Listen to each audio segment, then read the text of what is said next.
Good morning everyone. GK अड्डा bye Vipin sir channel पे आप लोगों का स्वागत है। कल हम लोग क्लास में दिल्ली सल्तनत पढ़ लिए थे ठीक है। आज हम लोग स्टार्ट करेंगे क्या, मुगल वंश। मुगल वंश स्टार्ट करेंगे। कल के बारे में थोड़ा सा बता देते हैं। हम आपको बताए थे कि लोधी वंश के अंतिम शासक इब्राहिम लोधी को बाबर पानीपत के प्रथम युद्ध में पराजित करके एक नया वंश मुगल वंश का स्थापना करता है। ठीक है, तो आज से हम लोग मुगल वंश के बारे में ही पढ़ेंगे। हम लोग दिल्ली सल्तनत के पांचों वंश के बारे में पढ़ लिए, फिर हम लोग दिल्ली सल्तनत के प्रशासन के बारे में पढ़ लिए, साहित्य कला के बारे में पढ़ लिए, स्थापत्य कला के बारे में पढ़ लिए। तब हम लोग का दिल्ली सल्तनत चैप्टर समाप्त हो जाता है। आज हम लोग स्टार्ट करेंगे मुगल वंश। तो चलिए सब लोग हेडिंग डालिए, मुगल वंश।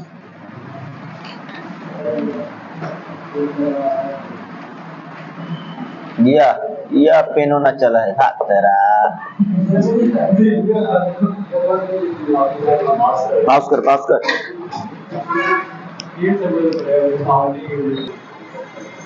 हम लोग मुगल वंश स्टार्ट कर रहे हैं। मुगल वंश का अगर शासनकाल देखेंगे तो 21 अप्रैल 1526 ईस्वी को जब बाबर ने लोधी वंश के अंतिम शासक इब्राहिम लोधी को पराजित कर दिया, तब से मुगल वंश का स्थापना होता है।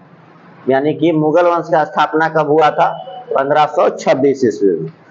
और मुगल वंश कब तक रहा था तो हम आप लोग को जब मॉडर्न हिस्ट्री पढ़ाएंगे तब बताएंगे। 1857 ईस्वी की क्रांति, जिसको भारत का प्रथम स्वतंत्रता संग्राम माना जाता है।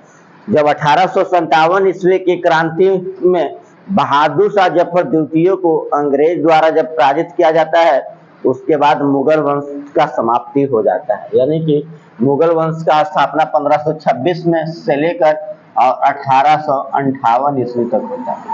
ठीक है, अच्छा 1526 से लेकर 1858 ईस्वी तक जो मुगल वंश का शासनकाल है, इसको हम लोग दो भाग में बांट कर पढ़ते हैं। दो भाग में बांटने का रीजन क्या है कि एक भाग तब जब तक औरंगजेब शासक बना रहा।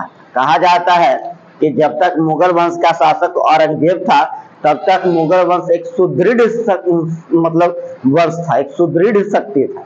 लेकिन जैसे ही मुगल वंश का शासक औरंगजेब का जब मृत्यु हो जाता है, तो मुगलों का पतन प्रारंभ हो जाता है। और उसके बाद जितने भी शासक आए वो नाम मात्र का शासक रहते, उतने प्रभावशाली शासक नहीं रहते। इसीलिए मुगल वंश को हम लोग दो भाग में बांट कर पढ़ते हैं। एक जब औरंगजेब का मृत्यु हो जाता है उस समय से लेकर पहले तक, और एक जब औरंगजेब का मृत्यु हो जाता है उसके बाद। जब औरंगजेब का मृत्यु हो जाता है उसके बाद जो हम लोग मुगल वंश पढ़ते हैं, उसको उत्तर मुगल काल के अंतर्गत जाना जाता है। उत्तर मुगल काल, उत्तर मुगल काल का समय माना जाता है। औरंगजेब का जब मृत्यु 1707 ईस्वी में हुआ, 1707 से लेके 1858 ईस्वी के समय को क्या कहा जाता है? उत्तर मुगल। और मुगल काल मेन रूप से ध्यान रखिएगा, मुगल काल का देखे तो मेन रूप से मुगल काल 1526 से लेकर और 1707 ईस्वी, जब तक औरंगजेब का मृत्यु नहीं हो गया था तब इसके अंतर्गत पहले देखते हैं कि कौन कौन सा शासक आया, कब कब तक उसका शासन काल रहा, और फिर देखेंगे कि कैसे हुमायूं को पराजित करके और शेर शाह सुर्री एक नया वंश अफगान वंश, एक नया अफगान वंश सूर्यवंश का स्थापना करता है। ठीक है, तो मुगल काल का संस्थापक रूप में हम लोग किसको जानते हैं बाबू? बाबर। इसको जानते हैं बाबर। बाबर 1526 ईस्वी में पानीपत के प्रथम युद्ध को जीतने के बाद बाबर ने मुगल वंश की स्थापना की, लेकिन वह ज्यादा दिन तक जीवित नहीं रह पाया। उसके बाद मात्र 4 वर्ष और जीवित रह पाया और उसका 1530 ईस्वी में मृत्यु हो गई। ठीक है, फिर बाबर के बाद उसका उत्तराधिकारी बना बाबर का पुत्र हुमायूं। हुमायूं के बारे में देखिए, हुमायूं का शासनकाल दो भागों में बांटकर हम लोग पढ़े। एक 1530 से लेकर 1540।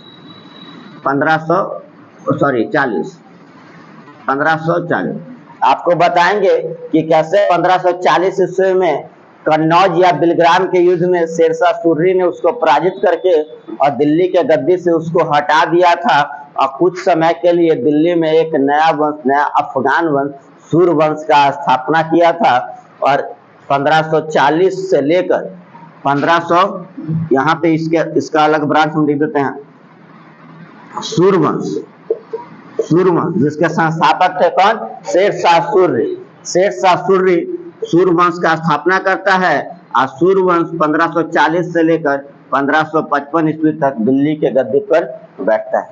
और फिर बताएंगे कि मछुआरा का युद्ध या सरहिंद के युद्ध को जीतने के बाद हुमायूं पुनः दिल्ली के गद्दी पर वापस लौटता है। यानी कि हुमायूं का शासनकाल दो भाग में बांटकर पढ़ेंगे, एक पहले 1530 से 1540, फिर दूसरा जब निर्वासित जीवन जिया था 40 से 55 तक, उसके बाद 55 में जब सरहिंद का युद्ध और मछुआरा का युद्ध जीतकर और फिर से गद्दी पे वापस आया था तब। यानी कि हुमायूं को हम लोग दो बार पढ़ेंगे, एक हुमायूं का शासनकाल 1530 से 40 और दूसरा हम लोग पढ़ेंगे 1555 से लेकर 1556।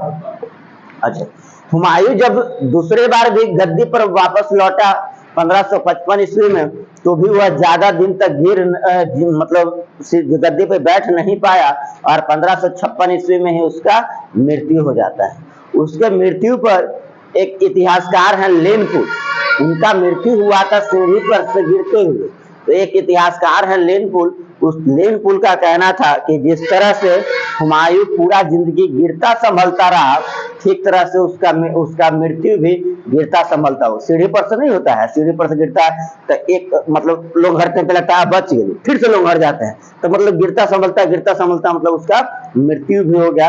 तब इतिहासकार लेनपुल कहते हैं कि जिस तरह से हुमायूं पूरा जिंदगी गिरता संभलता रहा, मतलब जीतता रहा, हारता रहा, जीतता रहा, हारता रहा, उसी तरह से उसका मृत्यु भी उसी तरह से गिरता संभलता हुआ हो गया। ठीक है, जब निर्वासित जीवन हुमायूं जी रहा था तब हमीदा बानो बेगम से वह विवाह किया था और हमीदा बानो बेगम के कोख से ही एक बादशाह का जन्म हुआ था जिसको अकबर के नाम से जाना जाता है। तो हुमायूं के बाद गद्दी पे कौन बैठा?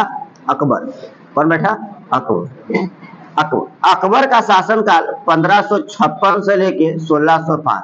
ध्यान दीजिएगा, अकबर का जन्म 1542 ईस्वी में हुआ था और चूंकि उसका पिता का मृत्यु तुरंत हो गया था तो मात्र 13 वर्ष 6 महीना की अवस्था में ही उसको गद्दी पर बैठना पड़ा था। ठीक है, तो पूछता है कि अकबर का जन्म कब हुआ था? 1542 ईस्वी, लेकिन वह गद्दी पर कब बैठा? 1556 ईस्वी 1605 ईस्वी तक। ठीक, अकबर के बाद उसका पुत्र बना जहांगीर। कौन? जहांगीर। कहा जाता है कि अकबर को पुत्र की प्राप्ति नहीं हो रही थी, तब सलीम चिश्ती के दरगाह पर जाकर अकबर ने मन्नत माना था और एक पुत्र की प्राप्ति हुई थी उसको। और चूंकि सलीम चिश्ती के दरगाह पर जाकर वो मन्नत माना था तो एक पुत्र की प्राप्ति हुई, तो वही सलीम चिश्ती के नाम पर ही अपने पुत्र का नाम सलीम रखा था और यही सलीम आगे चलकर जहांगीर के नाम से जाना गया। और जहांगीर का शासनकाल 1605 से लेकर 1627 ईस्वी तक, 1605 से लेकर 1627 ईस्वी तक। जहांगीर की मृत्यु के बाद उसका पुत्र शाहजहां गद्दी पर बैठा। शाहजहां, देखिए अकबर, जहांगीर, शाहजहां के बारे में जब हम पढ़ाएंगे तब आपको बताएंगे। अकबर के शासनकाल को हिंदी का स्वर्णकाल कहा जाता है, जहांगीर के शासनकाल को चित्रकला का स्वर्णकाल कहा जाता है और शाहजहां के शासनकाल को स्थापत्य कला का स्वर्णकाल कहा जाता है। एक इतिहासकार है एएल श्रीवास्तव तो शाहजहां के शासनकाल को पूरा मुगल वंश का स्वर्णकाल कह दिए है। ठीक है, तो सबके बारे में हम डिटेल से पढ़ाएंगे, अभी बस सिर्फ इंट्रोडक्शन दे रहे हैं, इसको समझिए। ठीक है, शाहजहां का अगर कार्यकाल देखें तो शाहजहां का कार्यकाल 1627 से लेकर 1658 ईस्वी तक, 1627 से लेकर 1658 ईस्वी तक था। शाहजहां के मृत्यु के बाद उसका पुत्र औरंगजेब, हालांकि शाहजहां चाहता था कि उसका बड़ा बेटा दारा सिकोह गद्दी पे बैठे, लेकिन जब उत्तराधिकारी का युद्ध हुआ उसमें दारा सिकोह को हार का सामना करना पड़ा था और उत्तराधिकारी के युद्ध में औरंगजेब जीत गया था, तो इसीलिए शाहजहां के बाद गद्दी पे कौन बैठा? औरंगजेब। औरंगजेब का शासनकाल 1658 ईस्वी से लेके 1707 ईस्वी। ठीक है, तो अभी हम बताए हैं कि मुगल वंश को हम लोग दो भाग में बांट कर पढ़ते हैं, एक जब तक औरंगजेब का मृत्यु नहीं होता है तब तक, और एक जब औरंगजेब का मृत्यु हो जाता है तब। जब औरंगजेब का मृत्यु हो जाता है उसके बाद जितने शासक है उसको हम लोग उत्तर मुगल काल के अंतर्गत पढ़ते हैं, इसको ध्यान रखिएगा, ठीक है। तो अब हम लोग देखते हैं, क्योंकि अब यहाँ औरंगजेब का मृत्यु हो गया 1707 में, तो अब जितने शासक आए उसको हम लोग किसके अंतर्गत पढ़ेंगे, उत्तर मुगल काल के अंतर्गत। तो हम थोड़ा यहाँ घेर देते हैं, ठीक है। अब उत्तर मुगल काल में देखें तो औरंगजेब के बाद औरंगजेब का पुत्र गद्दी पर बैठा था जिसका नाम था बहादुर शाह प्रथम। हम आपको पढ़ाएंगे डिटेल से, तो बताएंगे कि बहादुर शाह प्रथम का उपनाम, मूल नाम मुअज्जम था और उसको उपनाम साहेब खबर के नाम से जाना जाता। अभी सिर्फ ध्यान रखिए कि बहादुर शाह प्रथम का शासनकाल कब से कब तक, तो 1707 में जब औरंगजेब का मृत्यु हुआ तब से लेके 1712 ईस्वी। पूछेगा कि बहादुर शाह प्रथम का शासनकाल कब से कब तक, 1707 से लेकर 1712 ईस्वी। बहादुर शाह प्रथम के बाद गद्दी पे बैठा जहांदार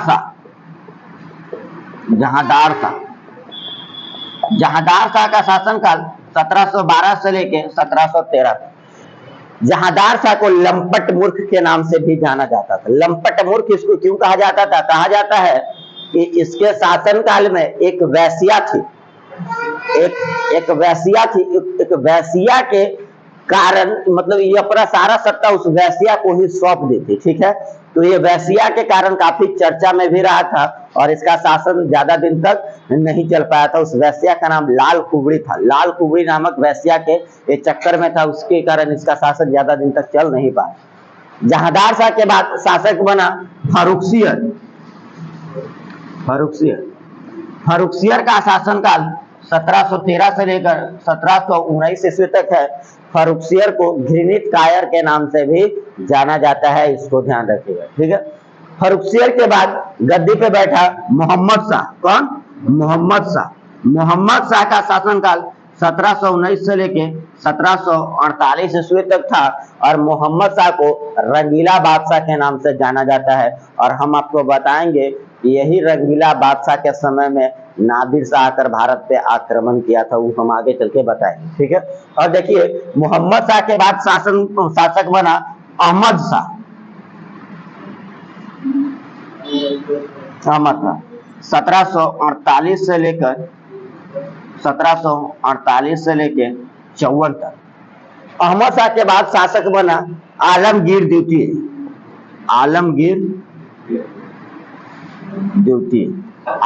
द्वितीय का शासनकाल 1754 से लेके 1758 ईस्वी तक। 1754 से लेकर 1758 ईस्वी तक।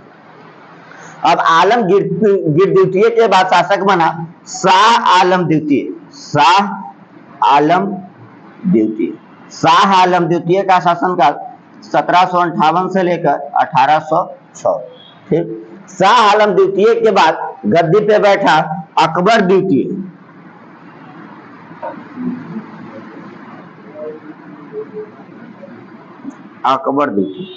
द्वितीय का शासनकाल 1806 से लेकर 1837 था। और फिर उसके बाद मुगल वंश का अंतिम शासक बनता है कौन? बहादुर शाह जफर। बहादुर शाह द्वितीय या इसी के नाम है बहादुर शाह द्वितीय। बहादुर शाह द्वितीय एक शायर था, इसीलिए इसको जफर के नाम से भी जाना जाता था। बहादुर शाह द्वितीय बोले या बहादुर शाह जफर बोले, यही है। और इसका शासनकाल कब से कब तक? 1837 से लेकर 1857 ईस्वी। 58 में तो इसका मृत्यु नहीं हो गया था। 57-58, ठीक है, 57 तक। अच्छा, एक चीज ध्यान रखिए, जैसे कि देखिए कि हम आप लोग को सारा पहले बता, देखिए हम बार बार कहते हैं कि जिस रास्ता पे आपको चलना है उस रास्ता को देखना, जिस रास्ते से होकर आपका मंजिल गुजरता है उस रास्ते को जानना जरूरी है। तो ये पूरा चैप्टर है, सिर्फ रट्टा मार लेना अलग चीज है, लेकिन अगर इसको कॉन्सेप्ट से पढ़िएगा तब क्या होगा कि आप ऑप्शन से भी छांट सकते हैं। देखिए, कहिएगा कि सर जैसे आप लिखे हैं सबका कार्यकाल, वैसे कार्यकाल हमको भी याद करना जरूरी है। तो हाँ, याद करना जरूरी है। और हमको ये भी पता है कि एक बार में याद नहीं होगा, एक बार में नहीं याद होगा, 2 बार में याद होगा, 3 बार में याद होगा। हमको याद कैसे हो गया? वही पढ़ते पढ़ते हमको याद हो गया। वैसे आप लोग को भी याद हो जाए। कहिएगा कि क्यों जरूरी है, तो जरूरी इसलिए कि कई बार क्वेश्चन पूछ देता है, क्या जैसे पूछेगा कि प्लासी के युद्ध के समय मुगल शासक कौन था। तो आपको पता है कि प्लासी का युद्ध 1757 ईस्वी में हुआ है, और उस टाइम मुगल शासक कौन थे। तो जब आपको अगर कार्यकाल याद रहेगा कि हाँ भाई 1754 से 58 तक आलमगीर द्वितीय था, तो आपको याद करना पड़ेगा कि प्लासी के युद्ध के समय मुगल शासक कौन थे।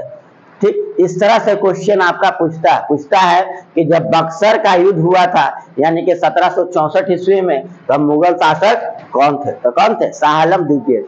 तो इस तरह का क्वेश्चन पूछता है। दूसरी चीज, अगर आपको ये कार्यकाल याद रहेगा तो बहुत समझदारी के दृष्टि से भी बहुत इंपॉर्टेंट है, और आप वहां एग्जामिनेशन में ऑप्शन से भी आप बहुत क्वेश्चन को आप हल कर सकते हैं। इसीलिए सबसे पहला बार में क्या कीजिए कि इसका शासनकाल याद कर लीजिए, और फिर इसका भी शासनकाल धीरे धीरे याद कर लीजिए। अच्छा, एक बार में नहीं याद होगा, 2 बार में याद होगा, 3 बार में याद होगा, लेकिन याद हो जाएगा, ये कोई बड़ी बात नहीं है। ठीक है, ये हम सिर्फ मुगल वंश का परिचय दिए कि कब कौन शासक आया, कब से कब तक इसका शासनकाल था। ठीक है, अब हम लोग बारी बारी से पढ़ेंगे सब शासक के बारे में कि बाबर के बारे में क्या क्या एग्जामिनेशन पॉइंट ऑफ व्यू से इंपॉर्टेंट है, हुमायूं के बारे में क्या है। फिर देखेंगे कि बीच में एक नया वंश उभर कर सामने आता है, सूरवंश, लेकिन बताएंगे कि सूरवंश के शासक को पराजित करके फिर से हुमायूं गद्दी पे बैठा था। ठीक है, तो ये सब को बारी बारी से हम आप लोग को पढ़ाएंगे। तो अभी फिलहाल क्या कीजिए कि आप इसको नोट डाउन कर लीजिए, उसके बाद हम लोग बाबर के बारे में डिटेल से पढ़ाएंगे, इसको ध्यान रखिएगा। ठीक है, अभी लिख लीजिए, छापिए आप लोग, पास करो।